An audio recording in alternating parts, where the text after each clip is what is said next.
1 ராஜாக்கள் 17:16. கர்த்தர் எலியாவை கொண்டு சொன்ன வார்த்தையின்படியே பானையிலே மா செலவழிந்து போகவும் இல்லை, கலசத்தில் எண்ணெய் குறைந்து போகவும் இல்லை. பஞ்ச நாட்கள் 1 வாரம் அல்ல, 1 மாதம் அல்ல, 2 வருடங்கள், 3 வருடங்கள், 3 வருடங்கள் நீடித்தது. எத்தனை வருடங்கள் ஆனாலும் சரி, ஆண்டுடைய வல்லமை குறைந்து போகவும் இல்லை, மாவும் எண்ணெயும் குறைந்து போகவும் இல்லை. அவர் சாப்பிட்டு கொண்டே இருந்தார். அப்பங்களை சுட்டு சுட்டு அந்த விதவை போட்டுக்கிட்டே இருந்தாங்க. எலியா சாப்பிட்டாரு, பிள்ளை சாப்பிட்டான், அவங்க சாப்பிட்டாங்க, அவங்க சொந்தக்காரங்க அவ்வளோ பேர் வந்துட்டாங்க, ஊருக்காரங்க அவ்வளோ பேர் வந்தாங்க. எல்லாருக்கும் வந்து கொண்டே இருந்து குறைபடவே இல்லை. உங்களையும் கூட இப்படியே ஆண்டவர் ஆசீர்வதிப்பாராக.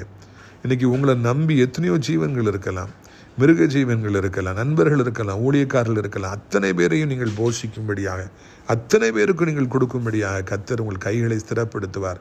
எவ்வளவு செலவழித்தாலும், எவ்வளவு கொடுத்தாலும் உங்களுக்கு குறைபடாது.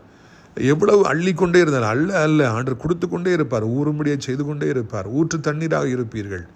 இந்த நாளிலே ஆண்டவர் உங்களுக்கு கொடுக்குற வாக்குத்தத்தை இனி ஒருபொழுதும் உங்களுடைய வாழ்க்கையில் இதுக்கு பணம் இல்லை, அதுக்கு பணம் இல்லை, நான் என்ன செய்ய, நான் எங்கே யார்கிட்ட கேட்க, இல்லை. அப்படிப்பட்ட வெட்கப்படுகிற சூழ்நிலையை, அலைந்து திரிகிற சூழ்நிலை, இறந்து திரிகிற சூழ்நிலையை கர்த்தர் இன்றைக்கே முடிவு கொண்டு வருகிறார்.